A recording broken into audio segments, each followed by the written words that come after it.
I was out with Dan Henry and just got back from that not too long ago. You know him? Yeah, so he actually reached out to me a while back because he's thinking about moving to Dubai. So I connected him with a few people because Dubai is the place Nice. to be for taxes, you know? Yeah, and he doesn't like paying taxes. I don't blame Yeah, him. I don't yeah. either. No, I spent 2 days with him though. He's really smart. We did 2 days, actually planning out my next 5 day challenge and the offer. And we're gonna try. I don't know. I think we're gonna try to do $1 million in a day off of it. Wow. That's kind of the goal. I know Wow. it'd be really really fun. So we mapped that Okay. all out. But I read a post from you recently. You've done what 100,000 a month, like no less than 100 grand a month for like 2 years or something like that. That's pretty impressive. Yeah, that's more like profit. So obviously, there's I there's love months it. where you go way higher and Yeah.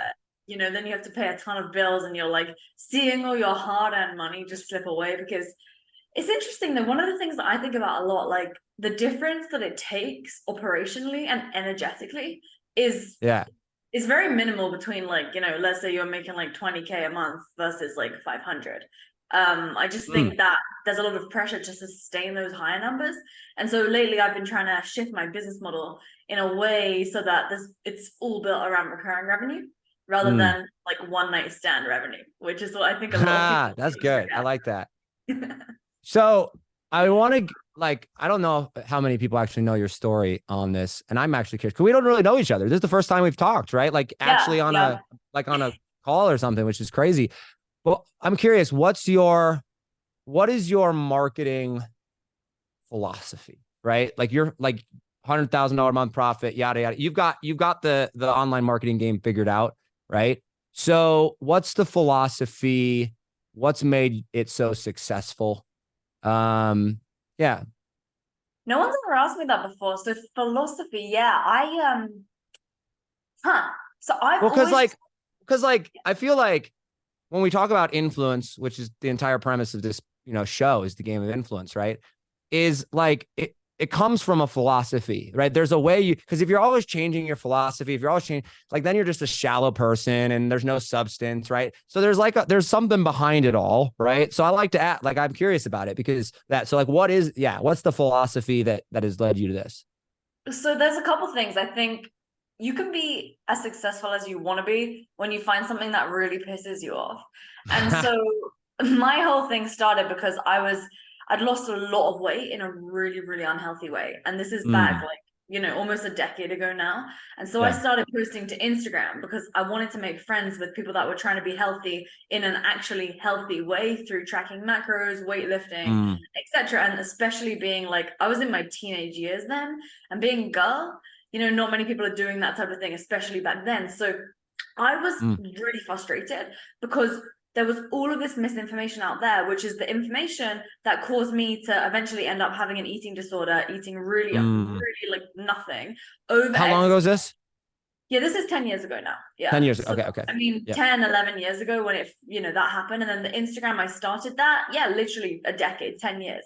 So Mm, I was just posting, what I considered to be helpful tips that allowed me to keep my body weight off because I'd lost 50 pounds.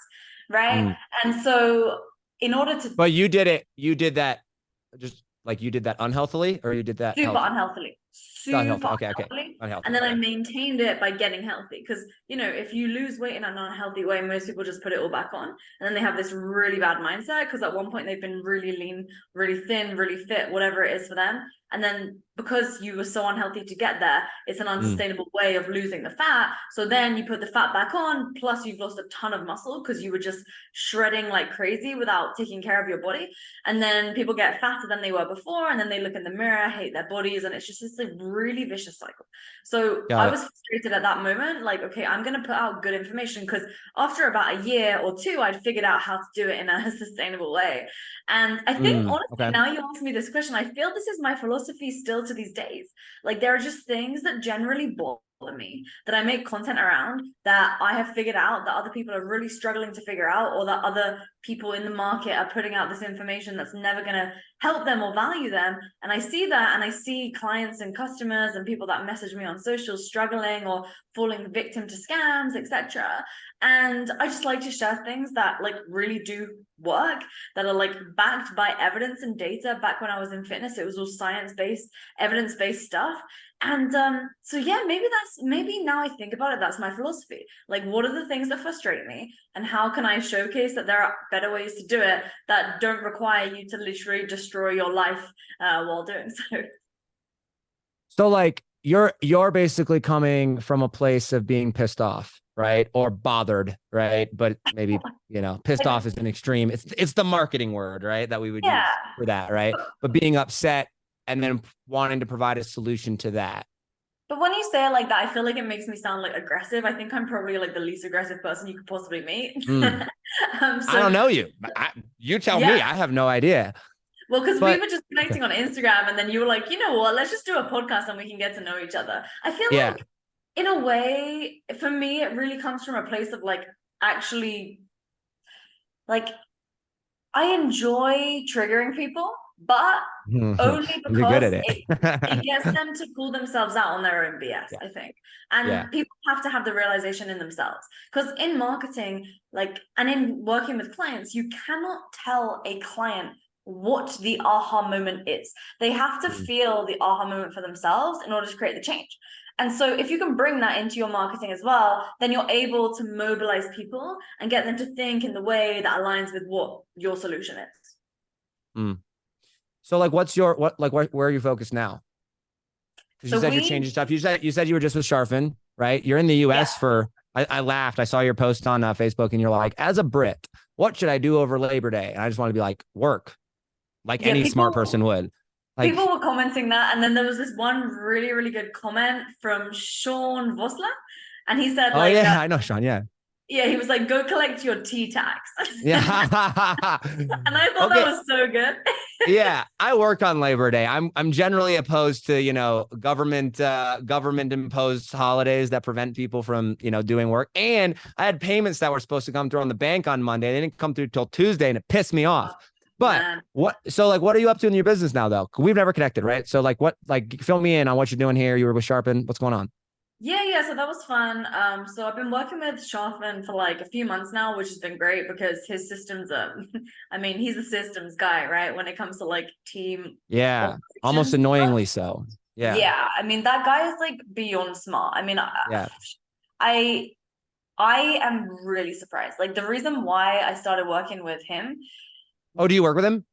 yeah. Yeah, So he's coaching me and my team right now. But like nice. the things that I've got from working with him is like way more than I ever imagined. So you know how a lot of people like oversell and then underdeliver? He's like the exact opposite. Like, he undersells and way over delivers, and I really, really, Mm, really appreciate and respect that. But yeah, so we were doing a lot of high ticket one-on-one consulting with people who are selling their knowledge and expertise online. And a lot of people would come to us for like how to sell in the DMs, and essentially like reducing the complexity and size of their team to have a more like high profit, leaner business where they're running everything through like organic marketing and then selling through the DMs. Like, that's kind of our mm. bread and butter. And so recently we switched away from doing so much one-on-one because I would have to hire these people who have had like their own successful business so that they're taken seriously by our clients, or people who have been working at like massive consulting firms in the past and have worked across a wide array of businesses so that their business acumen was really high. And so for every for every new 10 clients that we brought in, we'd have to hire a new Oh client my success person. gosh. Yeah, because it was really hands-on, like How really just. how high ticket? So we were selling between 50 to 100K. Okay, so your actual high ticket. Dude, I Yeah, talk to these like, people. I'm doing research and stuff on the what we're doing next. And I talk to people and I'm like, do you have a high ticket offer? And they're like, yes. I'm like, sweet. And so then I keep asking questions. And then we get back to the point where I'm doing numbers and I'm realizing that these people, when they think high ticket is like $5,000. And I'm like, since when did that become high ticket? Right? I don't know. So 50 to 100 grand. Sorry, I didn't mean to interrupt you. So yeah, I mean, yeah. especially with inflation, like, that's pretty low ticket. But Yeah, yeah, and so our dumbass president. well, there we He's go. not your president though, so you're out. Yeah, you're out. He's Yeah, not, but I am in the US right now. So, yeah. I mean, he is my president right now, I guess. If you didn't vote for it, so then it doesn't count. But So you're working with Sharfin. He over delivers. You know, it's interesting. I've never like Sharfin to me is such an interesting character. And I've had him on the show before. I've interviewed him. I know him. We know each other. We definitely disagree politically on some things, but the thing with Sharfin, and I'm curious to know your thought process behind this. He seems so systemized and so structured to me, right? Just in like the content that I've watched from him or whatever, that it almost seems like it would be like boring and repetitive. Like it's like most boring. Is that the case, or does he have that figured out too? I'm sure he does, Oh but no. Yeah, he's actually really chill, like, Mm. and really interesting. His business is definitely very systematized, like to the point where it's, it runs like clockwork. But at the end of the day, I mean, that creates a lot of freedom for him. So he personally, for himself as the business owner, yeah, has a ton of freedom to do the stuff that he wants to do with his family. Like I know he That's just went nice. away, yeah, to Costa Rica for like 2 weeks, and he didn't work at all, because like we didn't see him show up, at all in the community. And then also he always does these like live streams and content for his social media, and he wasn't doing any of that. So Mm. I know he's yeah, I am one of these people where like I just want freedom, like in every possible Yeah. area of my life. And I know you're the same. And that's what I really resonated with, like in your content when I seen your Yeah. stuff. And that's why I think that, we'll eventually become really good friends once we like Yeah. Yeah. really, connect on these things. And so, yeah, he actually, he's very much the same. So I'm surprised to hear that you guys don't agree politically, because I would think that you would from what I've seen from each of you. I don't know. And I got nothing bad to say about Sharpton. He's brilliant. I have mad respect for him. Just like we can have different political opinions, still be friends. It's all good. Like I got nothing against it. But just with the Black Lives Matter bull crap and the all the social riots and stuff. Like I don't know. He took a very different stance. I'm a big Trump guy. He's not. And so, we've had some clashing, over some stuff, but, nothing that I'm like, oh, I hate him or anything. I would just disagree on some stuff. It's not that big of a deal. For me, I feel US like, politics, dude, crazy, US politics are the worst, but I love crazy. them and they're terrible, but I love them. And like, I think Trump is so funny, right? Like, I think I asked you your philosophy on marketing. Here's my entire philosophy on US politics, right? Summed up in like 30 seconds is I generally am a libertarian. I'm generally like government, stay out of my life, right? Like that's kind of my thought process. But if I had to pick a party, I'd lean conservative. And I look at the United States system right now and I go, we are so screwed. Like there's no way we can recover from this. Like the only way is absolute crash landing disaster. Maybe not economically, but like socially and from it's so corrupt. And so I go, if the only option is crash and burn, it's so corrupt, right? Then I'm going to go and I'm going to put in the biggest FU hand grenade to the system that I possibly can. And if the entire establishment, every media, every like politician, every like all the system, all of the elites, everybody from both parties all hate Trump as much as they do, and they will do absolutely anything to keep him out of office, I'm like, that's the guy that I want in there. I think he's a terrible human being. I think he has terrible morals. I would not recommend anybody look up to him as a moral compass. I think all these Trump supporters that are like, he is the greatest. I'm like, no, I think he's a great president. But that's my entire philosophy is like, you know what? If they hate him, I love him, put him in there. So Sharfin, It's, I know disagrees with that, but so do many others. so like as an outsider looking in, because Yeah, that's a great, I yeah. What do mean, you think? yeah, well, I'm British, and so I live in Dubai, but I travel a lot. And basically, when I was 18, right? So in the UK, you have to pick three different things that you want to do when you're age 16, 17, 18, three or four things. So I chose economics, politics, and French. And so in politics, you could choose, do you want to do UK politics or USA politics? So I chose USA politics because to me, Interesting. the whole time it just felt like I was watching some type of reality TV show that was actually real. So yeah, Mm. that's actually the year. That's That's when I exactly what learned. it feels like, though. Yeah, Yeah, it's dude, it's crazy. So that was when I learned about like libertarianism. I'm also a libertarian, like hand yeah, on heart. And yeah. you know what? So I learned about like Rand Paul and and all this, and I just thought it was crazy the way that like, man, despite the fact that the US government is kind of it's just very, very, very, very turbulent. There are some like really great people who do end up getting into politics here, which Yeah. it's a little different than in the UK. Like I feel in the UK, the majority of people that get into politics there is like they've ever done their whole lives is politics.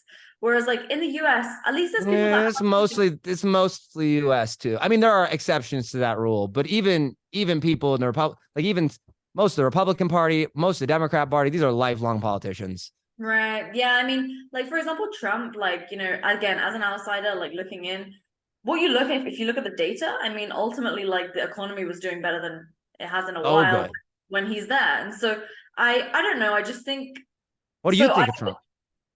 I mean, I think he's a funny guy, and I think So that fun. I was So not fun. really in the US when he was actually, in office. Yeah. And so from what I see and from what the data, it seems like he did a great job when it comes to like economically how the country was. Economically. Yeah. Yeah, for sure. Yeah, and so like, based upon my beliefs and given that I'm also like super libertarian, Yeah. I think he was doing a great job of not dabbling in people's lives. And Yeah. so I Yeah. mean, Until it COVID seems came along and then that ruined everything. But, right. you Oh, know, right. Yeah, yeah. So I don't know. I mean, that's just another story. But yeah. yeah, like the funny thing to me is when I make a post on Facebook, like the one about, what does a Brit do on Labor Day? Man, I feel like people in the US just get so triggered so easily. Like, So easily. We're so offended by everything. It's so annoying. yeah, what is up with that? Because I commented back to someone who was like, you should have a barbecue. And then I said, well, wait until you have a barbecue in the UK. They're so much better. And legit, like 5 or 6 people replied back to me, like, Lauren, that's such an insult. Like, da da da, like, let's have a barbecue off. And like, I think they're like actually triggered. Oh, for So sure. Well, sometimes it's I do it on purpose. Like, I'll make posts on there just to piss people off. And it's pretty funny. yeah, Americans suck most of the time. I mean, I love America. I'll go down with the ship, by the way. Like I'm America through and through. Like I've traveled, I've gone around the world. I've been to like, I don't know, 10 different countries, something like that. And there's nothing that comes close. No offense. But let's talk about like the health system though, Oh, because there's listen. a Oh really no. Oh, listen. The healthcare system sucks. The food system sucks. The media sucks. It all sucks, right? Totally. Like there's so many things wrong, right? But I'm like, this is my home. This is what I know, right? Like the idea behind America, that's what I love. And so, listen, I'm not claiming we're the best in all those categories, but America's my place. Have you been to Dubai? No, that is on a Okay. bucket list thing. But once again, though, everyone that I talk to about Dubai, they say great things about Dubai. Oh, it's very safe. The taxes, I'm sure it'd be beautiful. Don't get me wrong. I want to go visit it. But I'm like, I want to be able to say whatever the frick I want to say, whenever the frick I want to say it. And you cannot do that in Dubai, right? Like you will go to jail or die, right? And I want to be able to do things. And you know what? Like America with all those flaws and its entirely politically corrupt system, I have hope that the idea of freedom will live forever. And so that's why, I love America. But I have a question though. Okay. You say that like you do these things on purpose, right? Like, crack jokes, trigger people or whatever. Brilliant, by the way. What has made you so influential? How have you used social media as well as you have? Because you're someone I see your posts a lot, right? I follow you on I mean, we're friends on Facebook. I follow you on Instagram, but I have everybody muted, so I don't actually have a news feed on Instagram. But like you use it very, very well. You've clearly created a very successful brand and style of influence with that. How did you do that? Yeah, so I think one of the main reasons why people don't succeed as well as they should on social media is because there is so much garbage being posted all the time, right? There's also then people like me who come in and post stupid stuff just to piss people off, but I just do that for fun. That's not part of my actual strategy, right? That's Yeah, just yeah. me being bored. So there's always different things that are gobbling up people's attention. And the one thing that I always ask myself, like every time I'm posting, is why should people listen to me? Because that's exactly what they're thinking when they're scrolling through their feed. So all the time I see people make posts like, I'll give an example from fitness. That was my background. Like, here's exactly why you need to follow the ketogenic diet, or here's why you need to eat paleo, or here's why you need to, do weight training. And then they just start basically, it's like they're standing on a mountain and they're shouting down at you. But the problem is they don't yet know why they should listen to what you should say. So let's say you went to, I don't know, a cocktail party, and then your best friend introduces you to a bunch of his other friends. And your best friend is going to want to hype you up when he makes that introduction, right? So that his friends think that you're cool. So he'll say something about you that's cool or impressive that will get them to essentially be like, wow, this guy is cool. Like, I want to be friends with him too. So I kind of think about social media like that, because you're essentially putting yourself out there and introducing yourself to the world. So what are like 3 to 5 of those things that you've done, like legit, if you list them out and then you use that and you weave that into your content in a really like organic, authentic way, then Yeah. you're Okay. I get that. And I'm gonna press you here because I'm like, you gave me the correct answer. You gave me the I'm a coach here. Talk to me friend to friend for a second. Like, forget who's listening.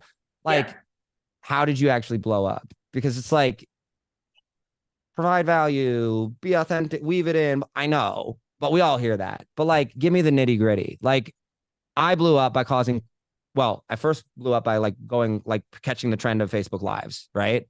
But then I blew up by like literally writing controversial topics and like talking about controversial things with people, calling people out, getting them on, built up the brand, but very strategically, right? And it was, like I was very, like, I'm not trying to like pat myself on the back here or whatever, but like I know Facebook particularly, and Instagram too, but really Facebook. Like, I know the organic Facebook algorithm better than almost anybody I know, right? I have ridden that thing up. I know how to create reach, controversy, or whatever.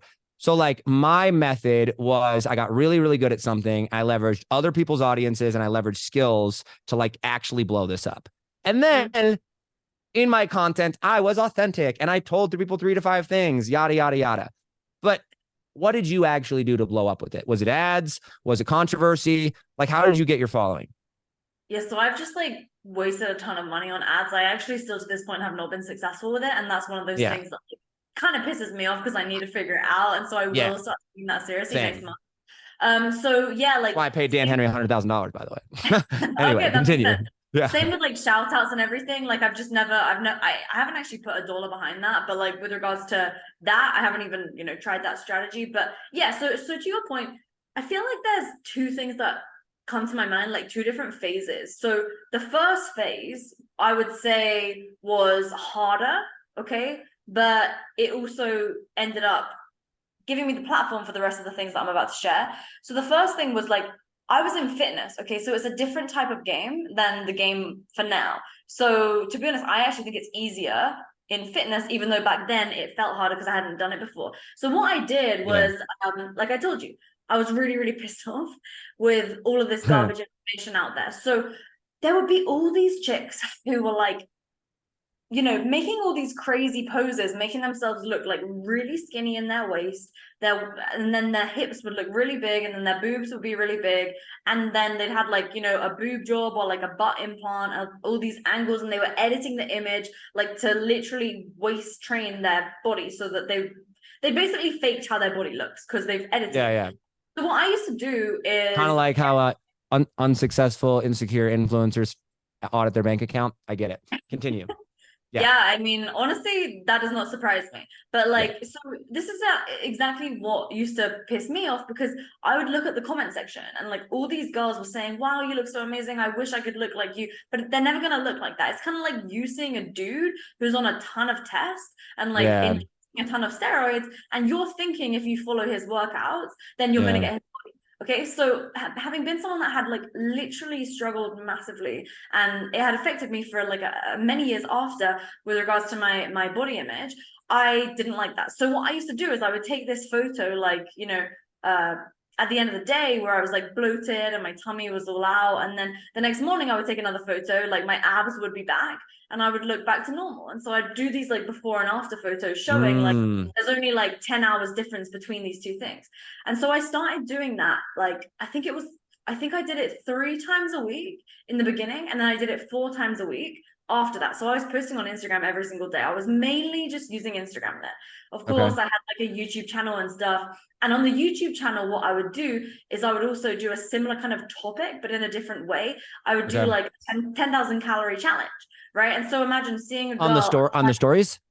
No, on like the actual YouTube videos. So they're still on YouTube. Okay, yeah. Like, it's still on my YouTube channel now. Like, these legit like 10,000 calorie challenge, and you make like a time lapse showing that you actually ate all the food, right? And so then I show like I ate all this food one day, and then the next day I show my body in the morning and I'm like, I'm not fat.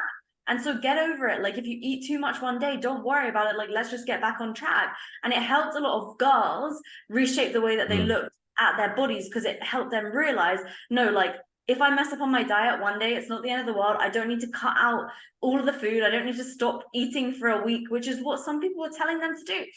So what happened was, because on Instagram, I was making those before and after photos, tons.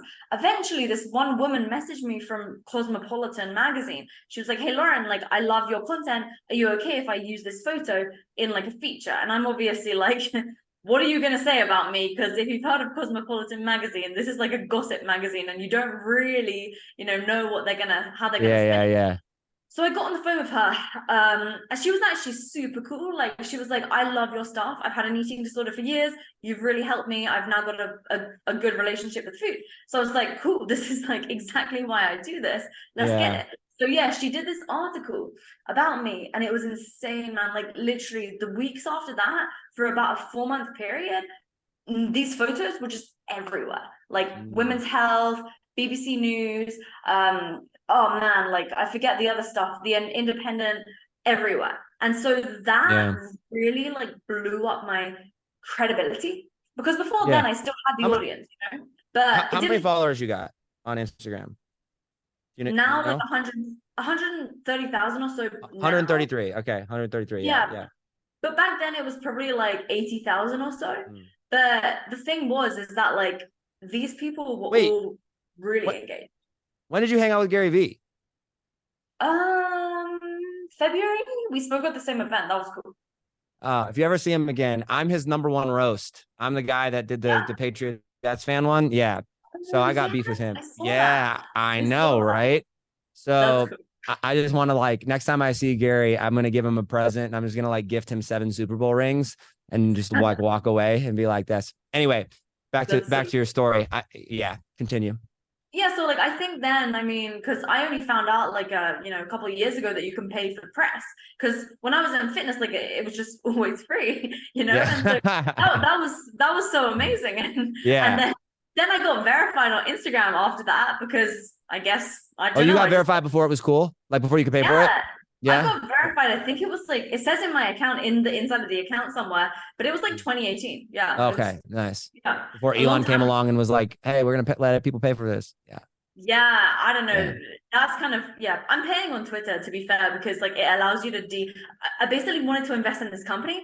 And so I tried to DM the guy, but I didn't have the paid Twitter thing. And it said like, if you pay for it, then you can DM this dude. So I was like, screw it. I just paid. Okay.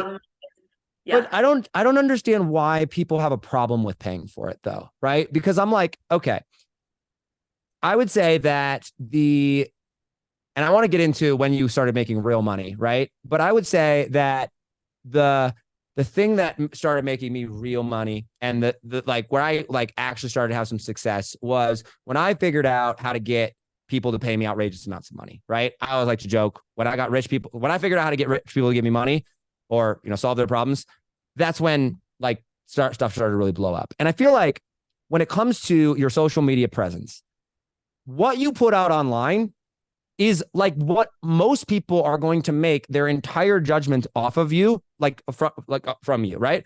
And I'm like, why wouldn't you do anything and everything that you can to make your social media presence look super dope, right? Like super credible, control the perception of it.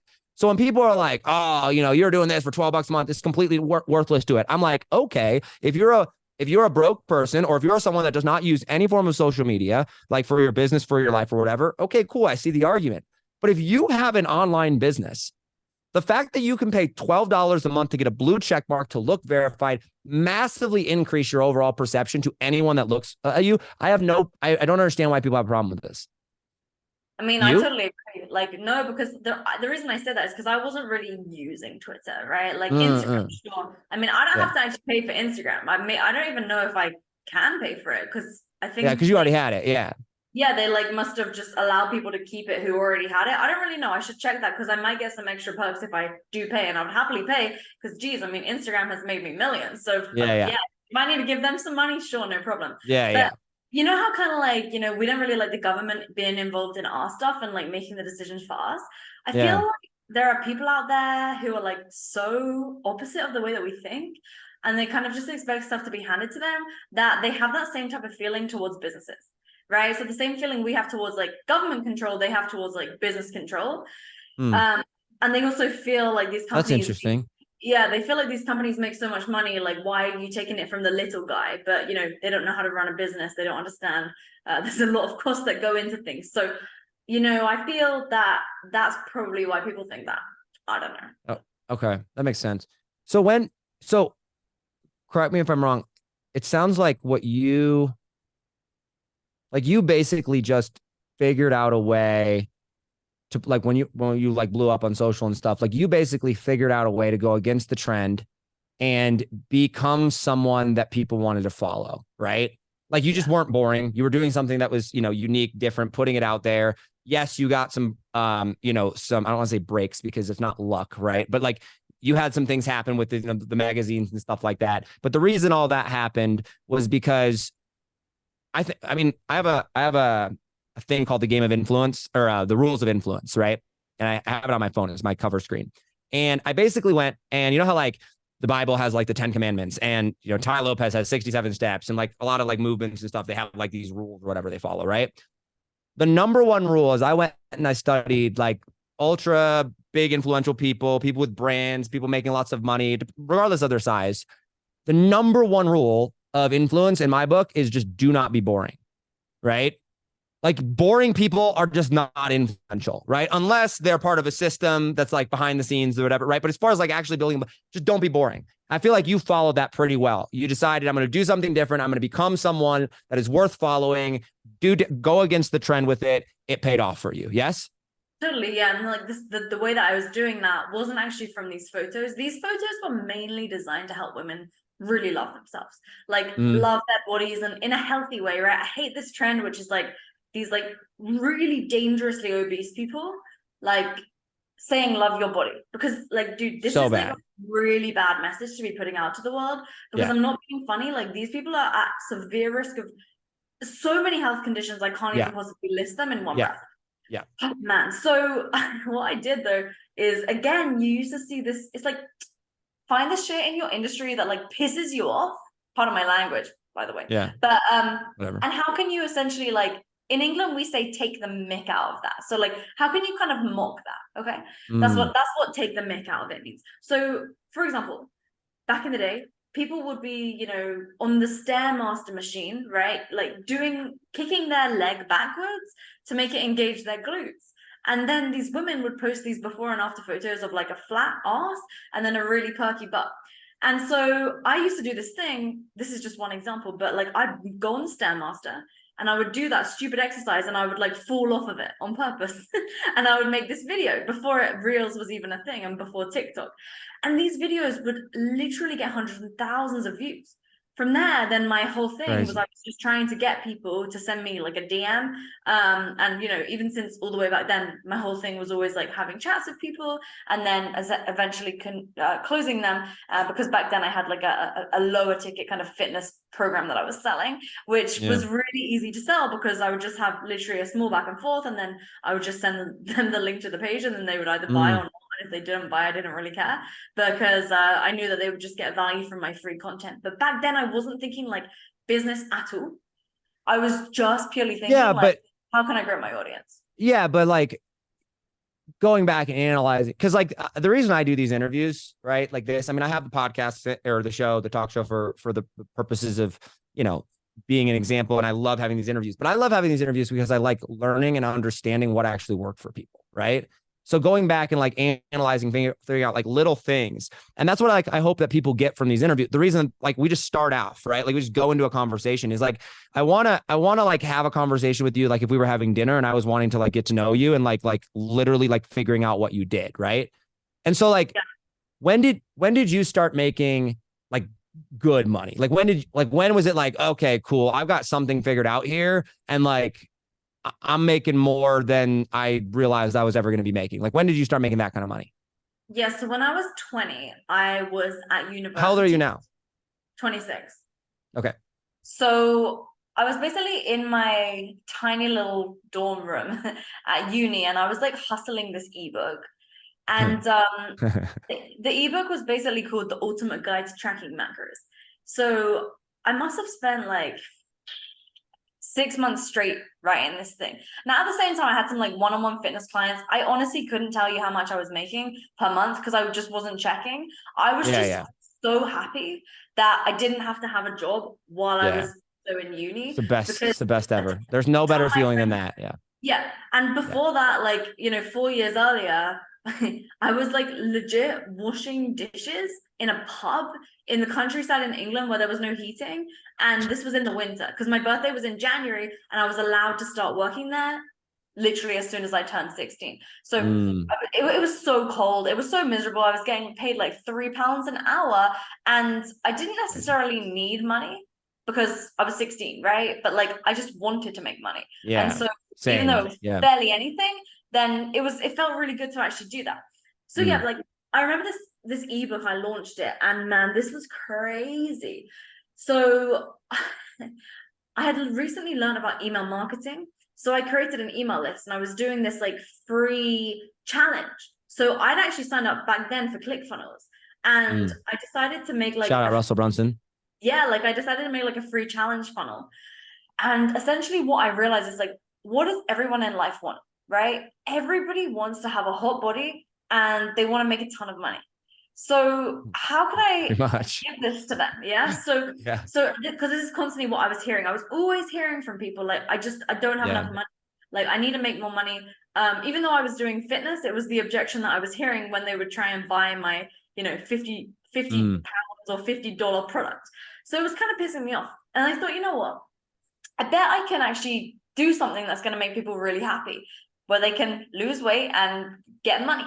So I created this challenge. And so I was running this challenge. It was like a 4-week fitness challenge. And I wasn't really feeling good about doing this. And I'll tell you why. It's because I didn't believe that you can make transformative results in 4 weeks, because my whole thing was like really evidence-based. And I knew it takes a long time to create behavioral change and then body change.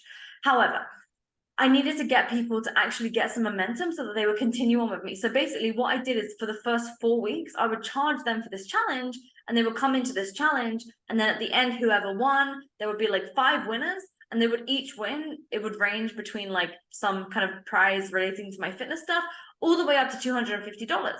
And it was crazy, like the engagement and the follow through from people, because they knew that there was prizes at the end, was really high. And these were young girls, all below the age of 25. Like there was a few people who were a little older than that, but most of them were young, because obviously I was super young too. And so then basically, like, I remember that was what I was doing. And then at the same time, I was writing this ebook.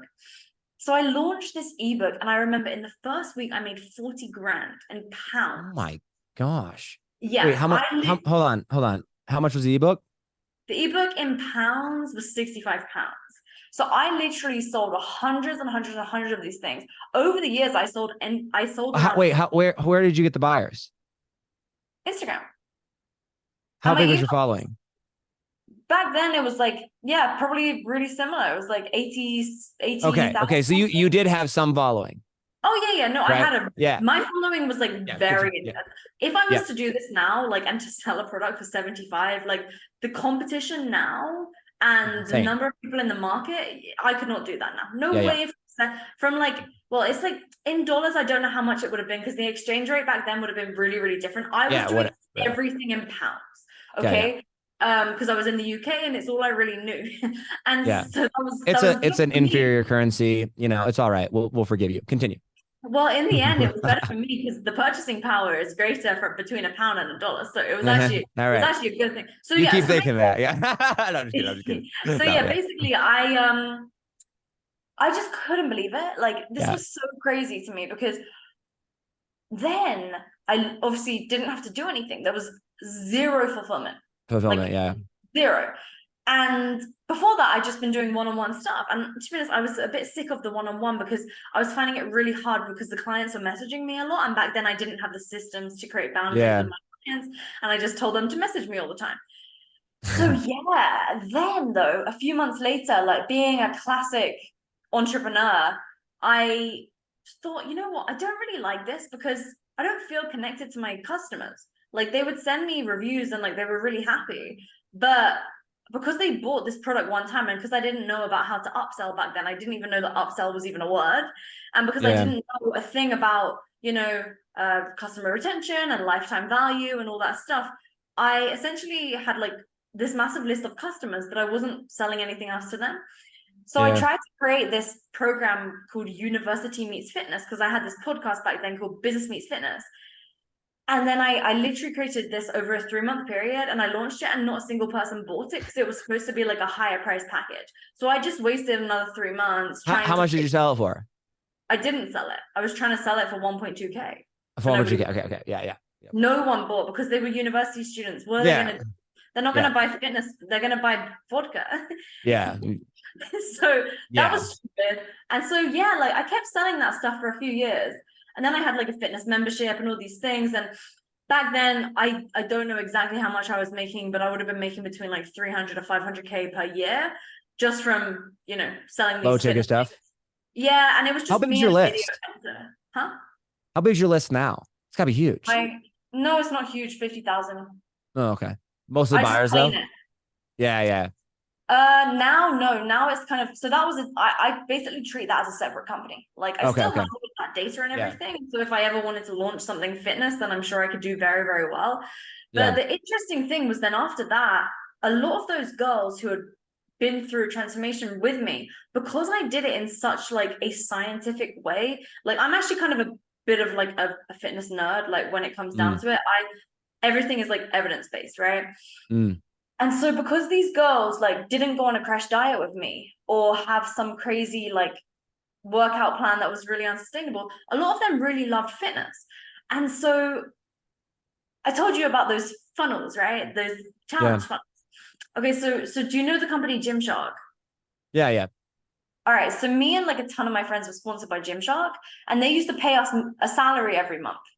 Wow. So I was like a cool person in uni, right? Can you imagine? Because I'm having like Gymshark sponsor me, I'm getting all the fitness clothes sent to me. And so my following was big. And so everybody, thought that it was fun and it was really cool. But then there was this massive hit to my ego because Gymshark dropped me and a ton of my friends who were all sponsored by Gymshark as well. So these friends of mine, like they had— Why'd they drop you? They were working now with A-list celebs. Gotcha. Yeah. Famous celebrities, not like micro influencers. Yeah, not peasants like us, right? I get it. Yeah. So some friends of mine, like, they were making a lot more from Gymshark than I was because they had a much bigger following. Yeah. Basically, this one time I went on a trip to LA, and I went with one of my friends who was with Gymshark, and basically she was like organizing all these plans for us, and I'd never been to LA before, right? Because like, I'm from the UK, and why would I go to LA, right? So we were just there for fun. We wanted to go check out Gold's Gym and all that fitness stuff. And she's like planning all these day trips, and I'm like, dude, what are you doing? Like, I have stuff to do. Her name was Jane, and she was just like chilling the whole time. And then she was like, well, if you can't go and do all this stuff, what are you working on? And I was like, well, I'm doing this fitness program and this challenge and everything. And then she was like, oh, like, can you show me what you're doing? So I showed her, and basically she ended up, within that week, we put together her challenge funnel and she launched it. And then basically that was going to be happening 3 weeks later. She needed some time to like ramp it all up and And she was able to make 20K in her first launch, and she was selling one-on-one coaching thing. And so I thought, how much was her offer? Oh man, you're asking me a question. This is hard to answer. Okay. This is a long time ago. Hers was like, it was not high ticket, but it wasn't low ticket. I mean, if I would think about the kind of pricing that most people were doing back then, it would have been between like $400 to $700. Okay, good. Yeah. So average kind of lower ticket stuff. For fitness, it's pretty standard.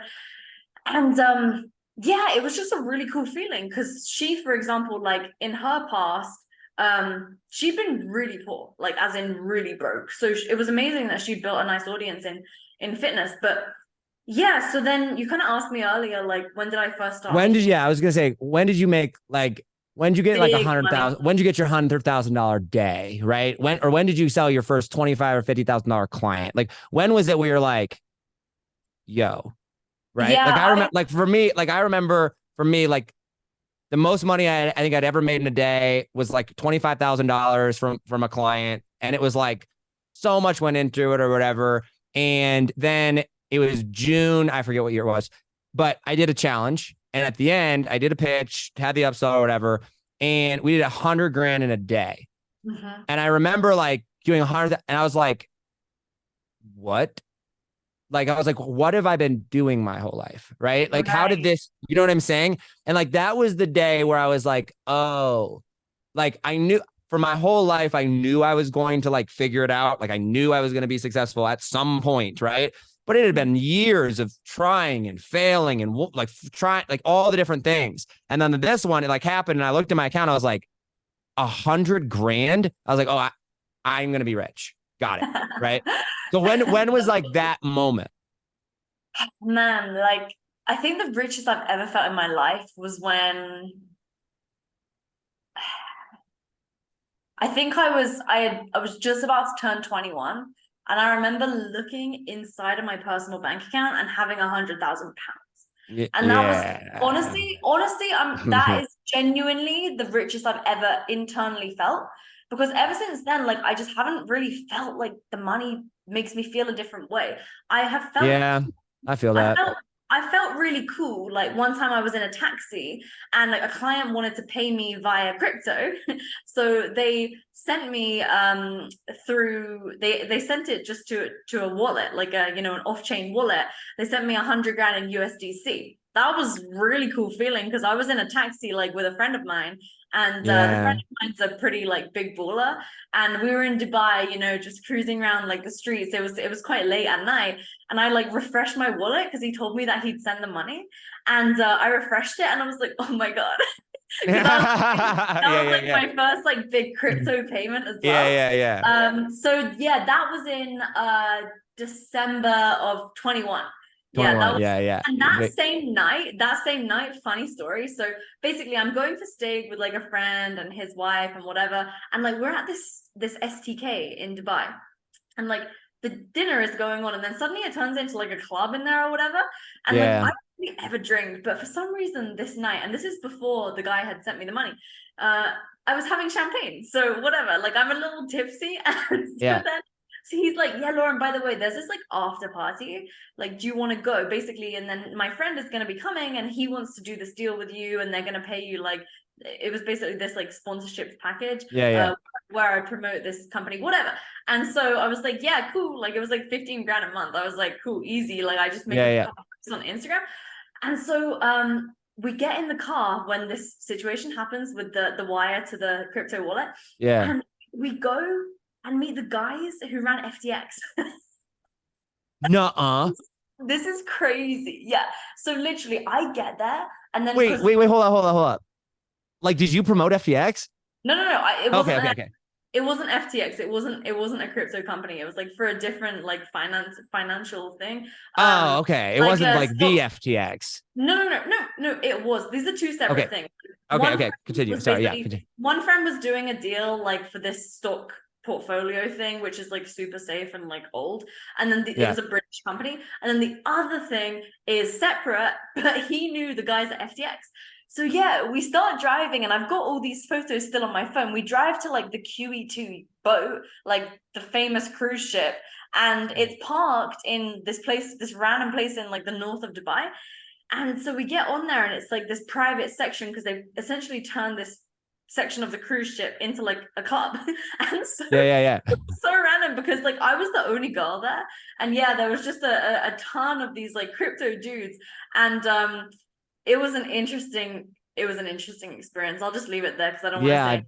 So that was yeah, yeah, I bet. Okay. So, that wow, was that's random. that's crazy. That was a So, very 100 grand in Dubai crypto. That's a Dubai night. good. Yeah, that's a good night. That's a good day. That's a good day. So, one of the things that I've noticed, so one of the, what I do with people is I like selling high ticket offers. I call them ultra high ticket offers because then at least people won't think that I'm saying $5,000, right? But like 15 to 100,000. My Yeah. biggest client's like 300,000. And I have like the thing that I think I've obsessed over most in my life is influence and persuasion, right? Like basically how to get in front of the right people and then like how to build relationships with them so they want to do business, right? And one of the things that I have found is that one of the big issues that people have is getting in front of the right clientele to sell Yeah. like high ticket offers. Because like I firmly believe, like you said earlier, freedom is a big driver for me. And while I do not necessarily think that selling ultra high ticket offers is the most scalable model, I don't necessarily think it, doing one-on-one or service-based stuff or whatever, that's not going to make you $10 million, right? Or, I mean, I guess it could, but it's probably not the best thing there.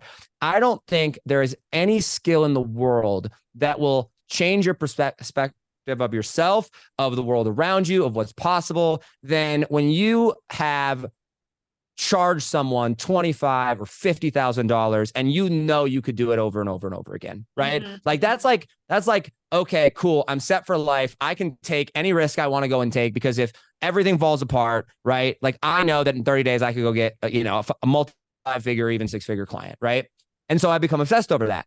And the problem though that a lot of people have is getting in front of these people. So when a lot of the things that I've heard you say, you had built up a following. You had built up, whether that was on Instagram or whatever, you kind of had built up this reputation where you leveraged that, which is a brilliant model. I absolutely love it, to go and make sales.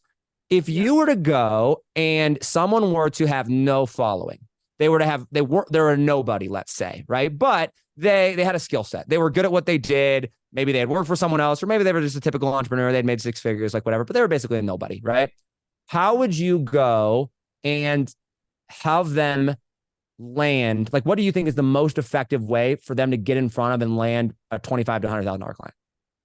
Yeah, so first of all, I fully agree with everything that you said. Like, I think the thing that happens when you do close a client like that is it just gives you unlimited confidence to be able to know that Unlimited. you're Like like you're a like, money producer. Yeah, you're right? someone Because that now like, you're like, oh, I need 25 grand. Cool. I'll just go print it. totally. And Yeah. it's like, why raise money when you can just sell something, right? So Right. that's always my belief. And so, yeah, Yeah. to your point, I think it's interesting because I think the number one reason why people don't go out and get big clients that want to pay between 25, 100, 150K Whatever it is. is Yeah. literally an inner game problem. Okay. And so I know this is never the answer that anyone wants, but you could Yeah. legit have the tactic and you could have the strategy. But if deep down inside you don't think that you can deliver enough value that warrants the amount of the price that you're going to charge, then you're not going to go ahead and do it. And I've seen this time and time again from very experienced people that we've worked with, who then don't go and do the activities that are required to actually get those bigger clients because they don't believe they can add enough value. So I think the easiest way to actually ensure that you can give enough value is to work with your first, let's say, 2 to 5 clients, get them to pay you a little bit less, and transparently on the front end, say, hey, I'm doing this for the first time. This is not going to be perfect, but I'm going to work with you until you get to whatever it is that you're doing for them. And the easiest thing, obviously, is like to work with people that have money, as you said, like business owners or actually like B2B services. Investors. You can make like a real impact in those. Like if someone has a bigger company and you start working with them, it's much easier to make like a 1 or 2% difference, which would actually make them a material impact in their business versus someone who's like brand new starting from scratch. Because again, those people have a lot of mindset problems because like it's all on them to execute. But yeah, like I think honestly it's all about pre-framing it with the clients that you're working with and letting them know that you're new, because then you're actually going to go out and do the activities required to bring in those big clients.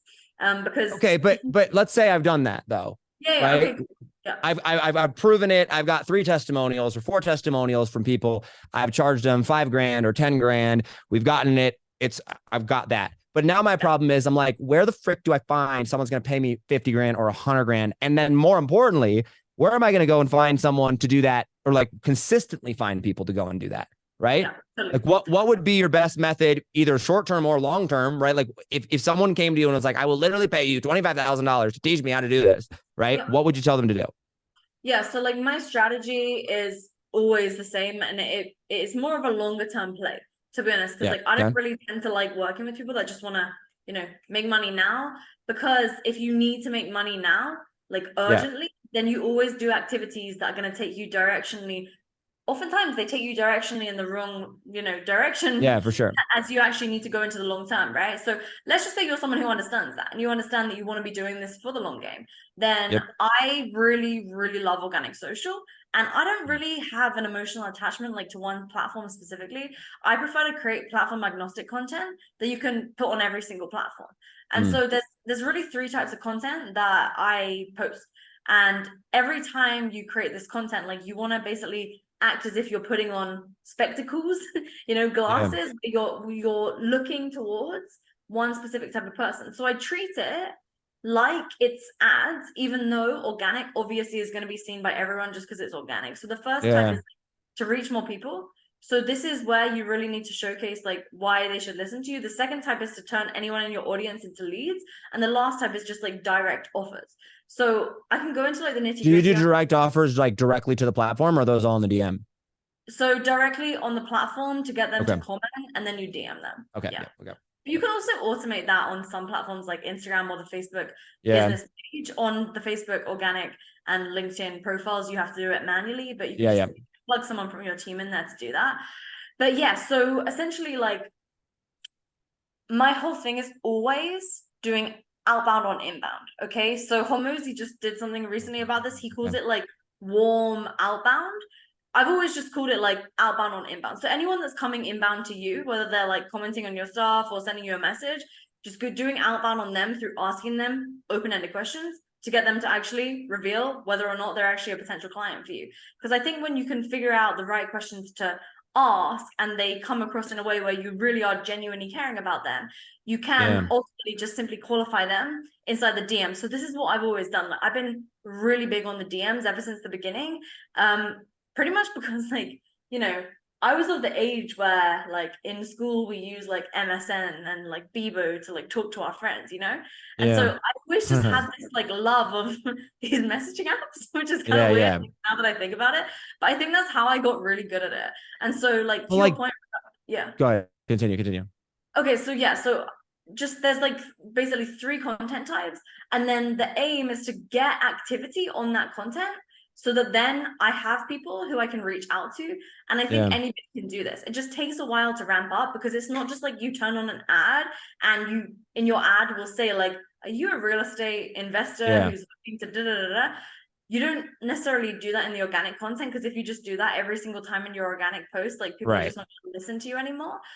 And you obviously take a while to grow the audience. However, if you do this over a long enough period of time, the platforms push out your content organically. Yeah. That's the whole point.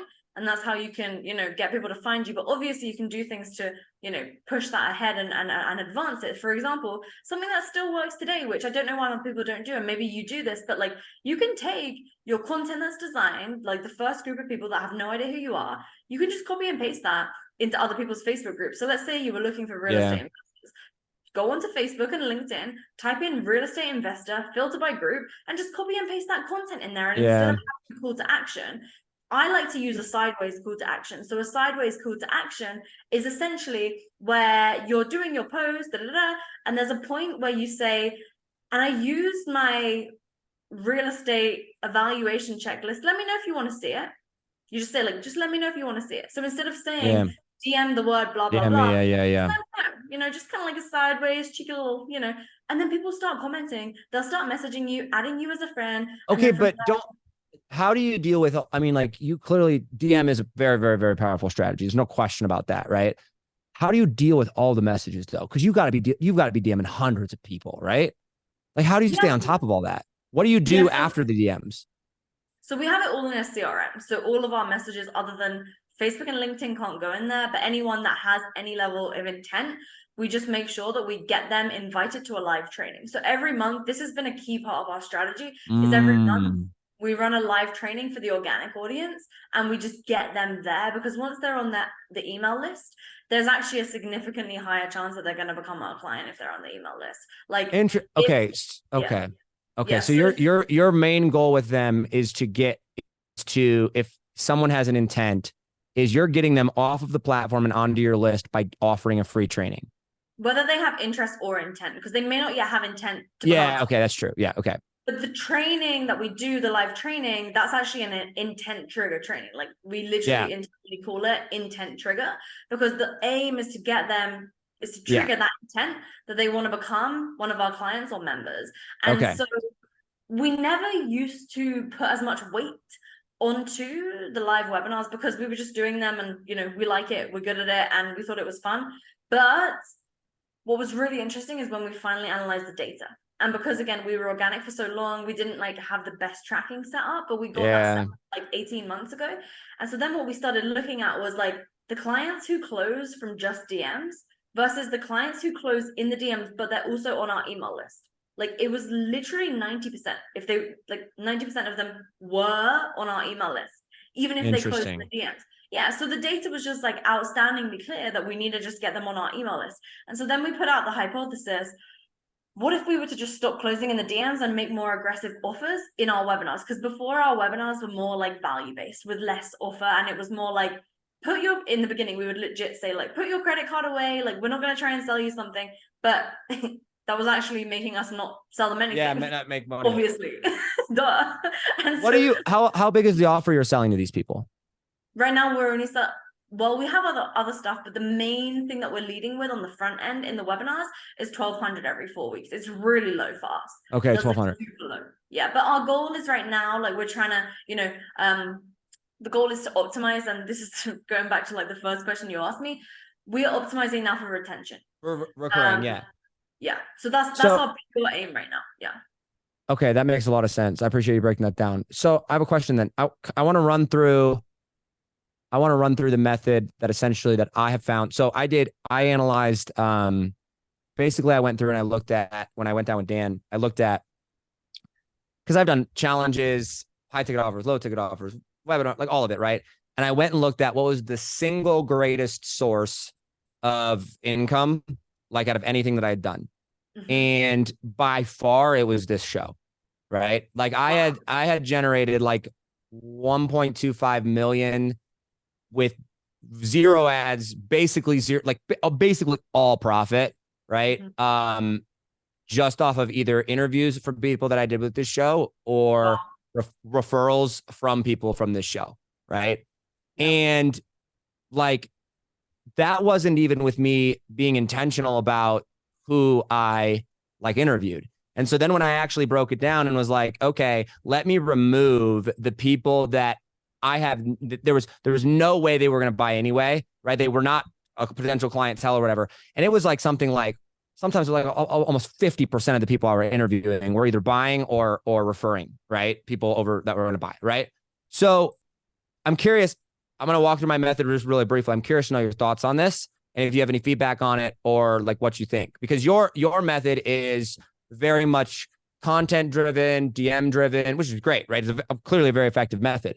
I have, for most of like where my life is right now, I'm married, my wife's about to have a baby. And quite frankly, I love having deep conversations. I love having conversations like this with people, right? I am not trying to optimize for the most amount of customers. I care about one thing and one thing only in my life right now: profit. That is it. Period. End of story. Right.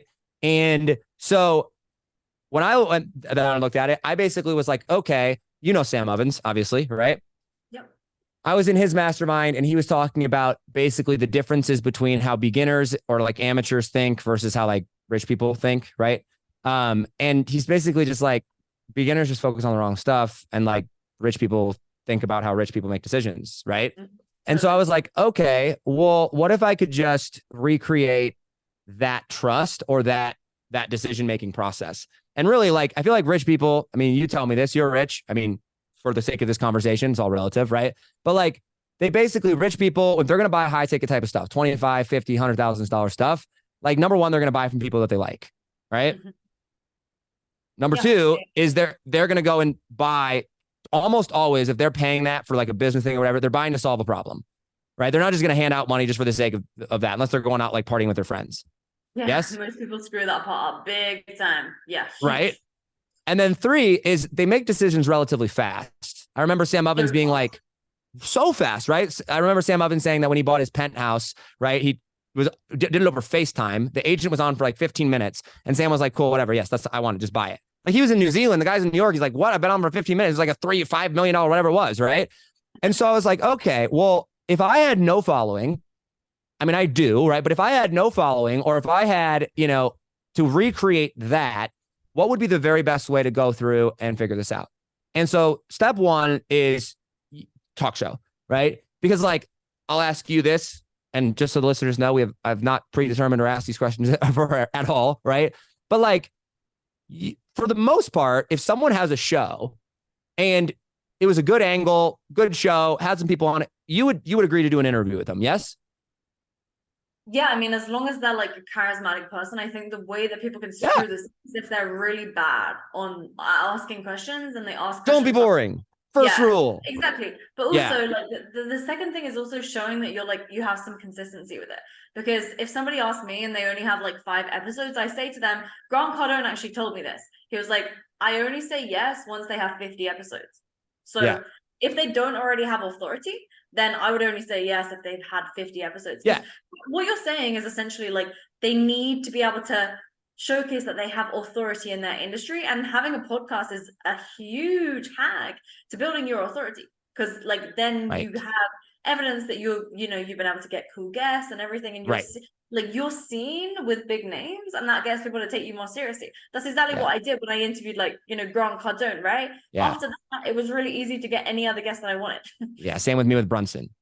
So I was just like, okay, talk show. And then step 2 would then be just like, you got to be super strategic about researching the type of people that you want on the show, right? Because when I first started my show, I was just like, anybody that's willing to come on, let's just do an interview, right? And I didn't make any money with it.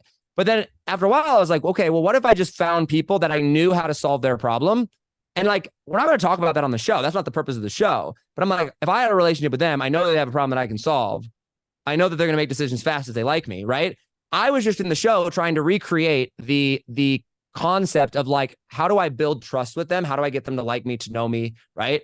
So I would get super strategic about that and then interview them, right? Like get them on the show and actually sit down and have an hour and a half long conversation with these people, build a relationship, build trust, vibe, talk about things that most people are not talking about, right? Talk about their family life, talk about things where you're like, they get to know one another, right?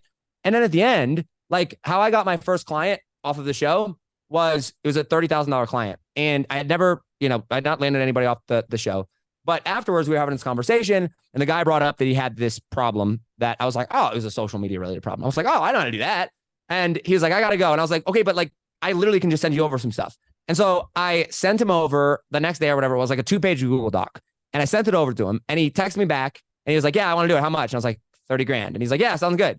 And we just I was like, that was the easiest 30 grand I've ever made in my whole life. Right.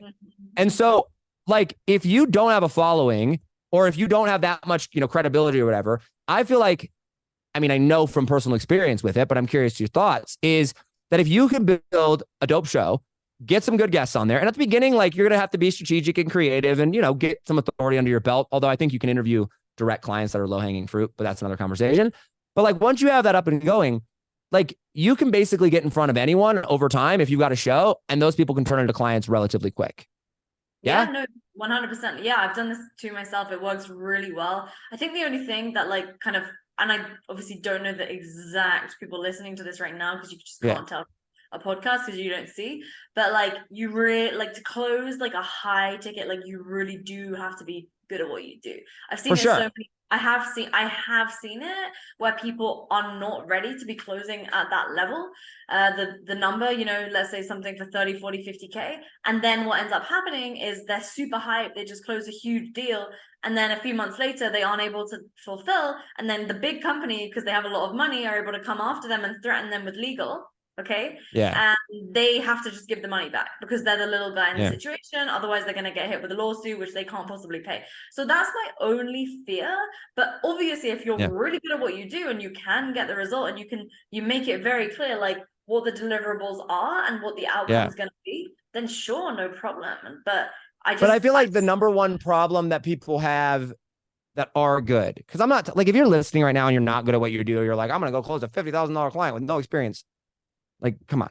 But like most of the people that I talk to, that are interested in stuff, they know what they're doing, right? Okay, Like good. they've got results. They have, maybe they build funnels, or maybe they run ads, or maybe they, do coaching around some form of, I mean, I have one client of mine, he literally teaches barbers, like people that cut hair, how to go and like double and triple their income, right? And he's done it like he knows what he's doing. He's built, multiple six-figure businesses and stuff. And so you talk with people like that, and they go, I just don't know how to get in front of these clientele. That's it. I have the systems, I've got the offer, I just do not know how to get in front of them. And I'm like, there has been nothing in this world that has built my authority, gotten me in front of people that are willing to pay me money, and building a relationship with them than a show. Yeah, I agree that it's a great way. I mean, I think that plus organic social together, I think, is the powerful combination, because a lot of times before you go on someone's show, they do check your social. Like they are just check your social. And if you have a strong social to be able to say, I'm also going to repurpose it here, or you're going to reach an additional X number of followers, then that's a great way in order to actually get people to get on your show. And you can grow your audience more quickly than I think you would think. It's just that people aren't consistent with it. Like if you stick they're not. If you stick and they don't do the most basic things, I feel like sending friend requests to people that are like in the industry and niche, and like cleaning up your socials, and like posting content that's directly related to your niche, and like in other group, like the most basic things. People are like, I don't. I'm just like, you gotta do it. Well, I think they think they're too good for it, to be honest. Like, I'll just be real. This is what I see a lot. And then when they finally commit to it, you just need to commit for like, let's say 1 to 3 months straight. And quit talking all the jargon, get rid of all the like fancy terminology that makes you sound smart to your peers, and instead talk to people who are your potential client. Because like when they can understand your stuff, remember they're going to hire you and give you money because they're struggling with it. So if you're trying to talk all this complex terminology, of course it's just going to fall on deaf ears. Okay, I have questions for you, non-business related, because I'm curious, because like you're a very fascinating person to watch, right? When it comes like just on social and stuff. So like what's like what's your normal life, like your family life look like? What's your goals outside of business? What do you value? Like what drives you? Like what are you trying to create outside of the business world? Okay, but before I answer that, what are you gonna try close me on? Come on. You've set me up now. You have a podcast interview. No, I'm not trying to close you on anything. I'm just playing. I mean, if I were to try to close you on something, it would probably be doing a JV deal, but I don't have that planned yet because I don't know your problem yet, right? I actually just interviewed you. I'm interviewing you because, well, for 2 reasons. Number one is because I just think you're super interesting and we wanted to connect forever, right? I'm like, okay. And really getting into these last like few questions here is what like I wanted to ask you. And then second is because I think that my audience of people, like I want to expose them to as many different angles of people that are influential, showing them how they got there as possible, right? It's the game of influence. And so like, I want to I ask you the questions that I asked because I'm like, how did you do that? Right? Because like I interview so many different types of people, but all of them have influence in some way. Right. So I don't know, down the road, maybe, but like I've already built my art, like I've built my stuff. So I get to interview people that, I don't have anything to sell them at the end of it. Some people I do, right? You're not one of them, but maybe a JV deal down the road. Cool. No, I had to close the loop. Firstly for myself. Yeah, that's fair. That's fair. Yeah. Because I'm sure like, you hype us all up with the podcast interview closing technique. And, yeah. I'm the prospect right now. well, no. So I'm glad you actually brought that up. One of the things I didn't mention is there's 2 types of people you interview on your show, I believe, right? The first is potential clients that have a problem you know how to solve. And the second is anyone that increases your status or credibility, right? You're the latter. Right. So it's like I interview you, you become friends. Like, listen, me being associated with you is like makes me look more credible. You associating with me makes you look more credible. Right. So I go, okay, this is a mutually beneficial thing. It's going to increase my status. It's going to increase or my reach. Right. All those things. And so I don't have anything to sell you on this one, but I think that for people listening right now, like Brunson, I've had Brunson on my show 3 times, I think. And people are like, oh, you got something to sell him? I'm like, never, ever will I ever try to sell him anything, right? Why? Because I'm like, that relationship, just by association and proximity, will open more deals and more doors than anything I could possibly pitch Russell.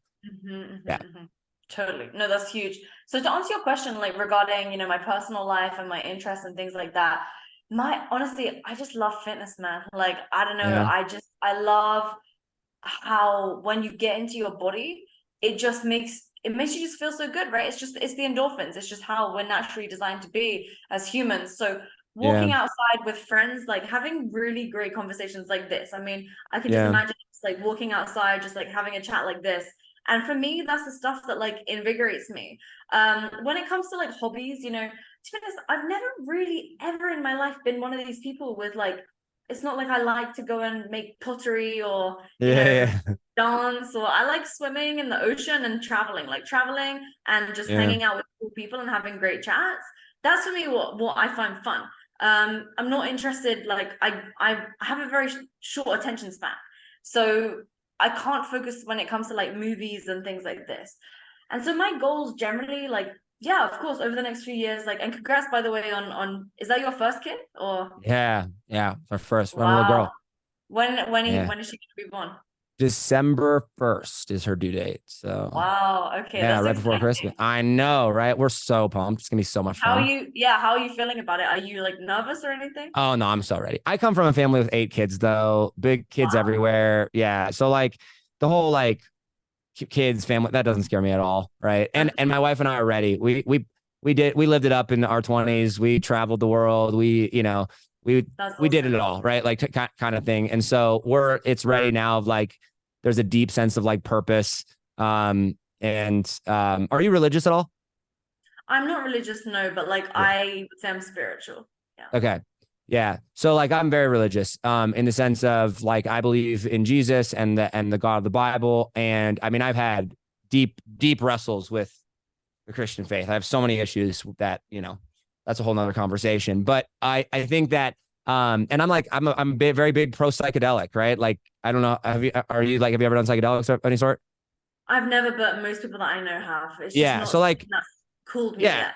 but like for me, like and kind of going through life and kind of getting to the point in business or whatever, I'm like, okay, I feel like I have a pretty good understanding of where I want to be in business, right? Like I know that this microphone, it has a lot of my future, right? Like I Right, love right, it, right. right? So I know that I know where my skill set lies and I know what I don't want to do. I've tried the different things to figure out, okay, because when you do something for like a length of time and then you're like, I don't really like this. And then you go try something else and you're like, oh, actually, that all sucks. I actually do like this thing, right? Yes, Yeah. perfect. Yeah, right.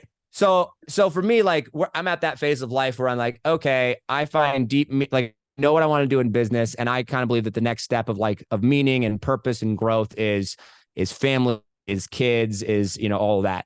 So I'm curious, like for you, like what like how do you determine that? Like what drives you?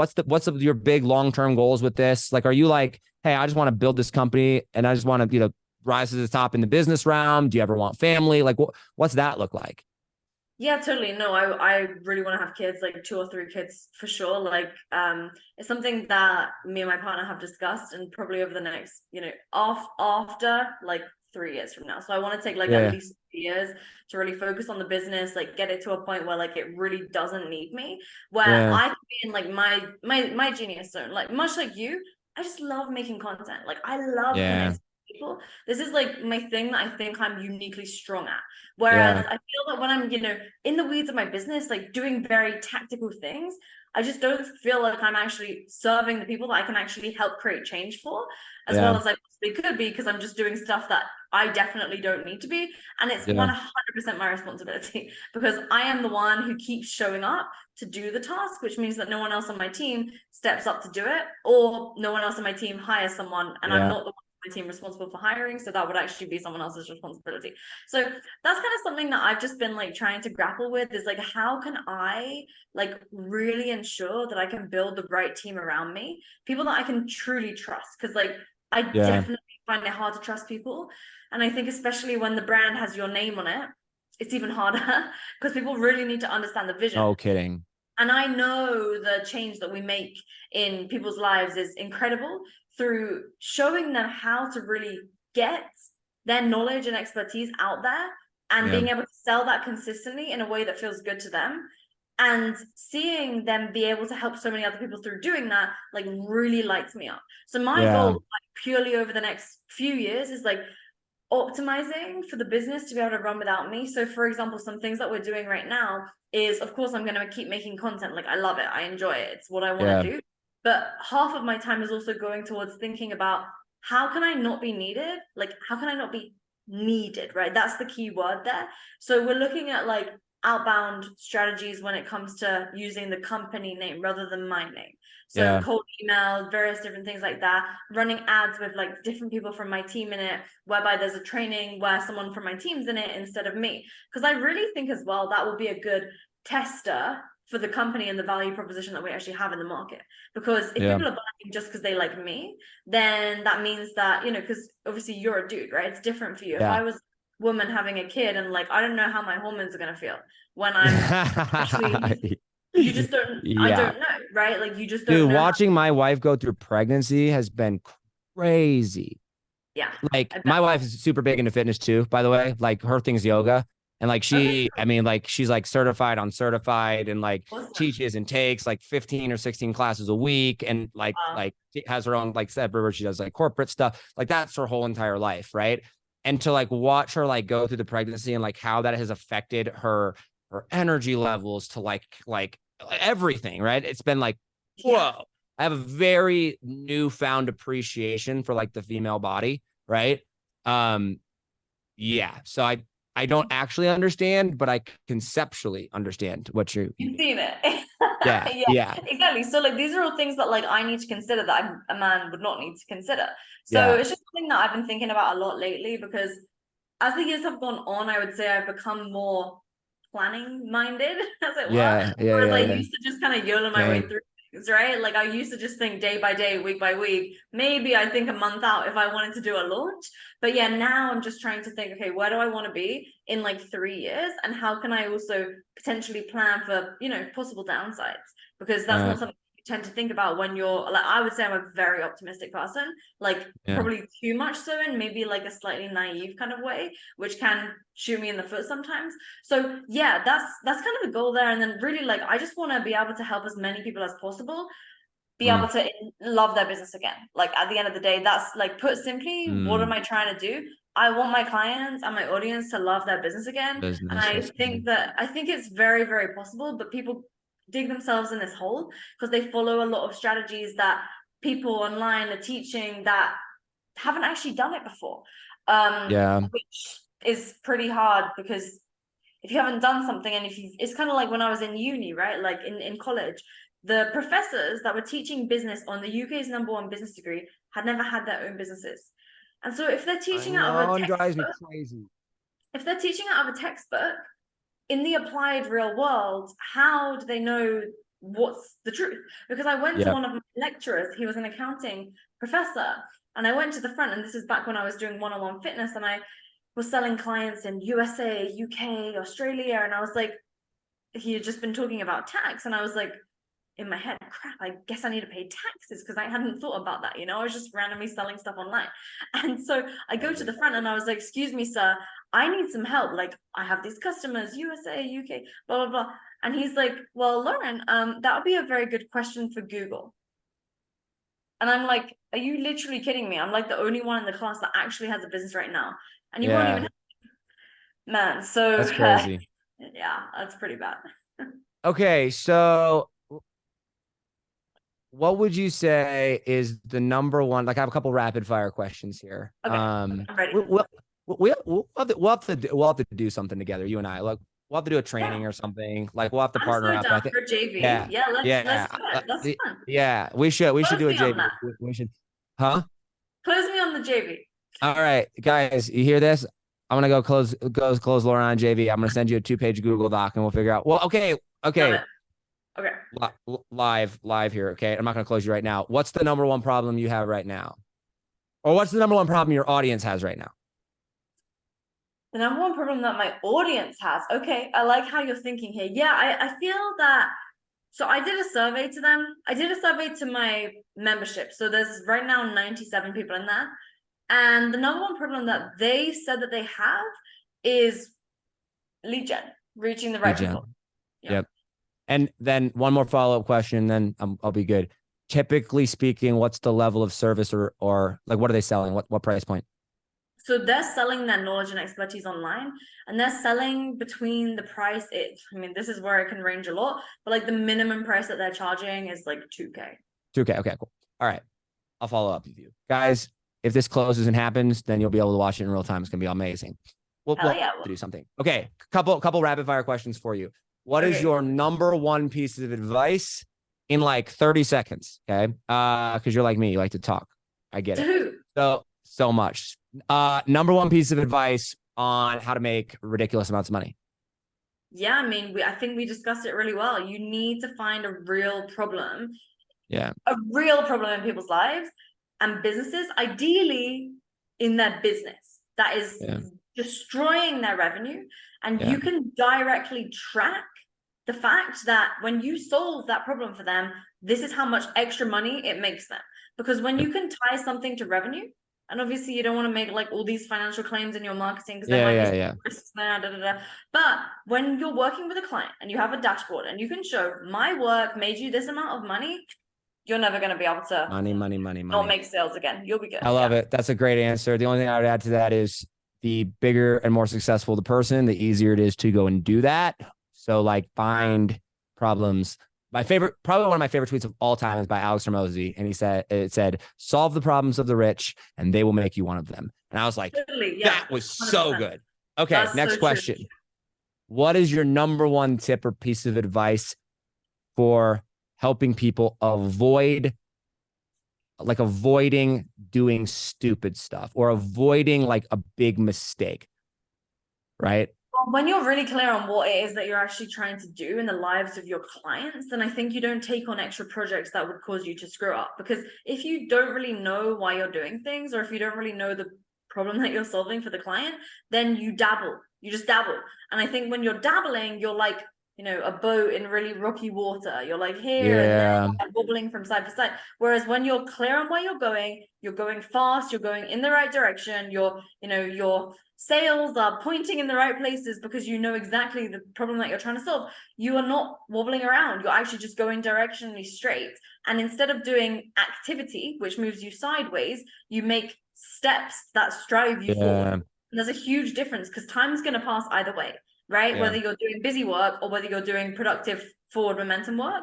So you need to be responsible as the business owner of figuring out what are those things that actually move you forward. So to summarize that, it would be very clear on the problem you solve and where you're going and don't do anything that isn't related to that. Yeah, nothing, because it's so easy to get distracted and do different deals, different things that pop up, because the more successful that you get, the more opportunities come your way. Yeah. And if you don't know exactly where you're trying to go, then you start saying yes to too many things. And one of the things that I've noticed in all my, rich friends and all the people that make multiple millions is they all say no to literally everything. Which, by the way, here's the thing that they don't say no to. Okay. And this is why, like, I love the model. And I like the fact that you brought up the caveat of like, you got to be good at what you do. And that's a good caveat, right? But they don't say no to solving your problems, right? If they have a problem and you can solve it, actually solve it, very rarely will they say no to that if you can solve it in a way that like makes sense to them, right? You're so right. Yeah, they're rushing to go for it. Like they are rushing. So much so. Oh man, you know who comes? Do you know Jeremy Minor? Oh yeah. This guy moves faster than anyone I've ever seen. I think they did do you remember how much they did last year? He published it everywhere. Their revenue was like multiple tens of millions. This guy is like the fastest executor I've ever seen. Yeah. And like he'd be the first to say, like, the reason why is because like he's not the expert in everything. Like he doesn't know. So he needs to hire people who find your one thing. Yeah, for sure. Yeah. Okay. He's such a great model for that. Yeah. And his tweets are so funny. He's hilarious to watch. I'll have to follow him. Yeah, he's funny. Yeah. And then, okay, last question then is if you could leave one message to the world, right? One core belief, one thing. So the way I like to think about this is imagine every podcast you've ever been on, every stage you've ever spoken on, every person that's ever heard you, these are your ideal customer, not to the whole world. These are your ideal customer, right? And you get to leave them with one final message. They will forget absolutely everything you have said and taught them ever. but they will 100% believe whatever this message is with absolute certainty. What is the message? When you truly align with the real values and vision of the people that you can best serve, and you understand what actually they're doing right now that's causing them pain and problems, when you make that solution for them, you're literally going to never have a problem making money again. And so becoming customer obsessed, I know it's kind of like a cliche that we hear, but I think the reason it's a cliche is because it's really so true, is that customer obsession is absolutely the key to winning and to making a lot of money. Love it. Lauren, thank you for your time. It's so good to get to know you a little bit. And I'm sure we'll have to do it. We'll have to do it again. And stay tuned for a JV deal coming soon. Apparently, we'll have to go and make that happen. That'll be super, super fun. Yeah, thank you so much for coming on. I appreciate your time. Where can people follow you? Yeah, just at Lauren Tickner, LaurenTickner on all the social medias. You can find me there, and go enjoy some fun content. Yeah, we'll link it down in the description below. Lauren, thank you so much for your time. Guys, we'll catch you next time.